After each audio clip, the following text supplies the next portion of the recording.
Hello दोस्तों, आशा करता हूं आप सभी अच्छे होंगे और आप लोग अपनी रेलवे की तैयारी में जुड़े हुए होंगे। लाखों कैंडिडेट रेलवे में एनटीपीसी 2024 वैकेंसी का इंतजार कर रहे हैं। जैसा कि आप सभी को मालूम होगा कि एनटीपीसी में 12th पे और ग्रेजुएशन पे वैकेंसी आती है, यानी जिन्होंने 12th पास कर रखा है या जिन्होंने ग्रेजुएशन पास कर रखा है वो सभी कैंडिडेट इसमें एलिजिबल हो पाते हैं। इस वीडियो में हम लोग बात करेंगे कि नॉन टेक्निकल पॉपुलर कैटेगरी यानी एनटीपीसी 2024 का नोटिफिकेशन कब आएगा, आप लोग फॉर्म कब से भर सकते हैं, टोटल कितनी वैकेंसी आएगी, 12th पास वालों के लिए कितनी वैकेंसी रहेगी, ग्रेजुएशन पास वालों के लिए कितनी वैकेंसी रहेगी, आंख का क्या स्टैंडर्ड मांगा जाएगा, क्या जिनका चश्मा लगता है या कुछ पावर का चश्मा लगता है क्या वो फॉर्म अप्लाई कर पाएंगे, एग्जाम का पैटर्न क्या रहेगा, कितने एग्जाम लिए जाएंगे, तो पूरे डिटेल को इस वीडियो में हम लोग कवर करेंगे non technical popular category NTPC post के लिए। तो यदि आप लोग रेलवे के एस्पिरेंट हैं, रेलवे के कैंडिडेट हैं, रेलवे में जॉब करना चाहते हैं, एनटीपीसी का फॉर्म डालने वाले हैं, तो ये वीडियो आपके लिए काफ़ी इंपॉर्टेंट है।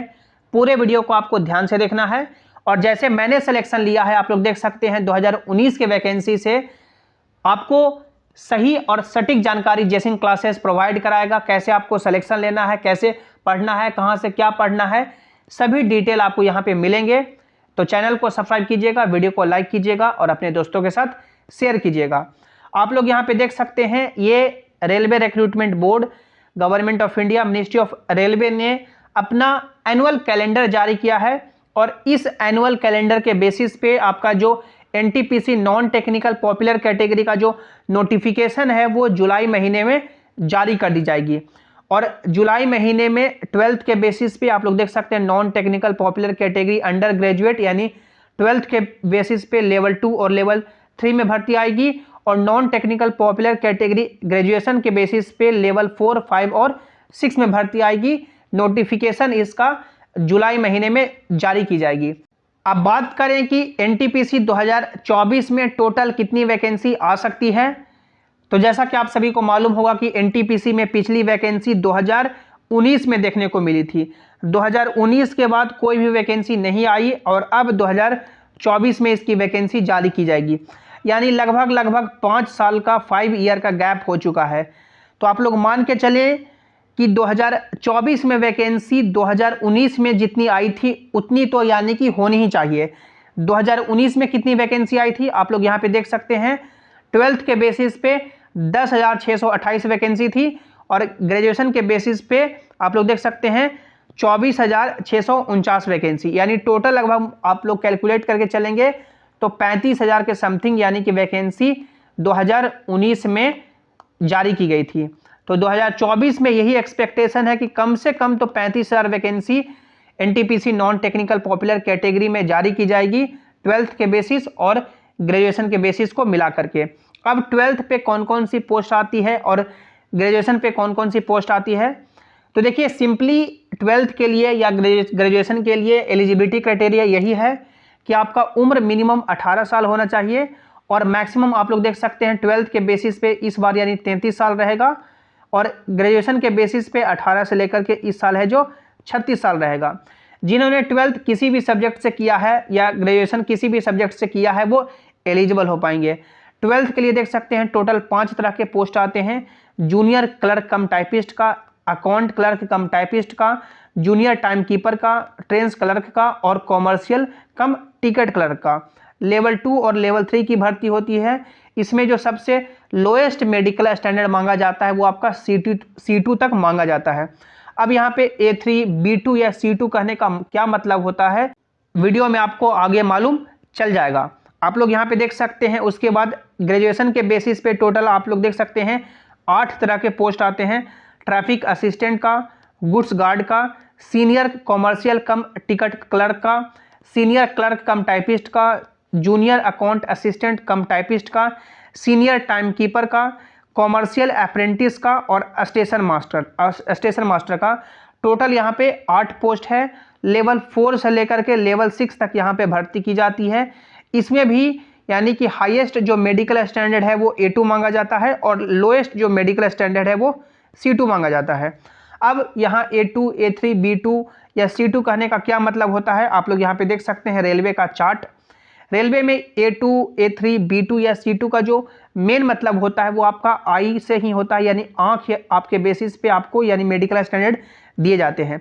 आप लोग यदि फिजिकली फिट है ऑल रेस्पेक्ट में तो A2 का क्राइटेरिया है कि आपका आँख होना चाहिए 6/9 बिना ग्लास के, यानी बिना चश्मा लगाए हुए आपका आँख 6/9 है तो आप लोग A2 में लाई करेंगे।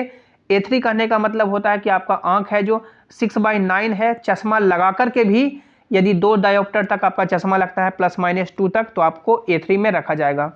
B2 कहने का मतलब है कि आपका यदि +-4 डायोप्टर तक चश्मा लगता है और आपका आँख है चश्मा लगा कर के भी 6/9 या 6/12 होता है तो आप लोग एलिजिबल रहेंगे। और C2 कहने का मतलब होता है कि 6/12 है, यदि आपका चश्मा लगा कर के भी या चश्मा के भी तो आप लोग यहाँ पे एलिजिबल होंगे। तो ये आपका यानी कि C2, B2, A3 या A2 कहने का मतलब होता है, ये मेडिकल स्टैंडर्ड है। अब हम लोग बात करें कि क्या एग्ज़ाम पैटर्न रहता है, तो चाहे आप लोग 12th के लिए या ग्रेजुएशन के लिए आप लोगों ने अप्लाई किया है, आपका एक कॉमन एग्ज़ाम होगा दोनों पोस्ट के लिए, यानी 12th के लिए भी और ग्रेजुएशन के लिए भी, दोनों के लिए यानी कि एक एग्ज़ाम होगा। पहला जो आपका स्टेज है CBT-1, CBT-1 12th पोस्ट के लिए भी और ग्रेजुएशन पोस्ट के लिए भी एक एग्ज़ाम होगा, जिसमें देख सकते हैं आपको 90 मिनट का समय दिया जाएगा। जनरल अवेयरनेस से यानी कि 40 सवाल पूछे जाएंगे, मैथमेटिक्स से 30 सवाल, रीजनिंग से 30 सवाल और टोटल 100 क्वेश्चन होगा।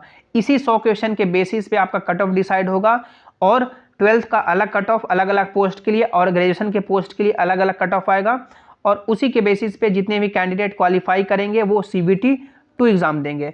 अब CBT-2 का एग्ज़ाम पैटर्न पूरी तरह से सेम है, सिर्फ क्वेश्चन बढ़ जाते हैं। फिर से आपको यहाँ पे 90 मिनट यानी 1.5 घंटे का समय दिया जाएगा।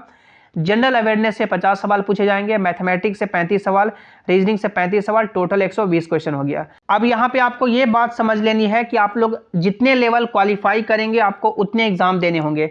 जैसे कि यहाँ पे 12th के बेसिस पे लेवल 2 और लेवल 3 का पोस्ट है और ग्रेजुएशन के बेसिस पे 4, 5 और 6 के बेसिस पे पोस्ट है। मान लीजिए कि आप लोगों ने ग्रेजुएशन कर रखा है, लेवल 3 का भी कट ऑफ क्लियर किए, लेवल 5 और लेवल 6 का भी कट ऑफ क्लियर किए, तो आपको CBT-2 में 3 एग्जाम देने होंगे। लेवल 3 का अलग एग्जाम, लेवल 5 का अलग एग्जाम और लेवल 6 का अलग एग्जाम। आई होप आप लोग समझ गए होंगे कि CBT-1 का आप लोग कट ऑफ क्लियर करेंगे तो जितने लेवल का कट ऑफ क्लियर करेंगे, जितने पोस्ट का, जैसे आप लोग यहाँ पे देख सकते हैं टोटल आपका यहाँ पे कितना पोस्ट है, 12th और ग्रेजुएशन मिलाकर के 8 और 5 13 पोस्ट है। तो इस 13 पोस्ट में जितना पोस्ट के लिए आप लोग एलिजिबल रहेंगे उतने आपको एग्जाम देने होंगे CBT-2 के लिए। और जो आपका मेन मेरिट बनेगा, जिससे आपको यानी मान सकते हैं मेरिट बनेगा, पैनल जारी होगा, आपको जॉब मिलेगी, वो आपका CBT-2 यानी 120 क्वेश्चन का ये एग्जाम होगा। इसी के बेसिस पे CBT-1 है जो क्वालिफाइंग इन नेचर रहेगा। आप लोग सिलेबस देख सकते हैं, मैथमेटिक्स, रीजनिंग और जनरल अवेयरनेस का सिलेबस CBT-1 का और CBT-2 का यानी सेम टू सेम है, कुछ भी डिफरेंस नहीं है। CBT-1 और CBT-2 में अंतर बस यही है कि नंबर ऑफ क्वेश्चन बढ़ जाएंगे, डिफिकल्टी लेवल बढ़ जाएगा। तो आप लोग मैथ, रीजनिंग और जनरल अवेयरनेस की तैयारी में जुड़े रहें। जो भी इसके रिगार्डिंग आगे फर्दर अपडेट होंगे, जैसे क्लासेस आपको सबसे पहले देगा।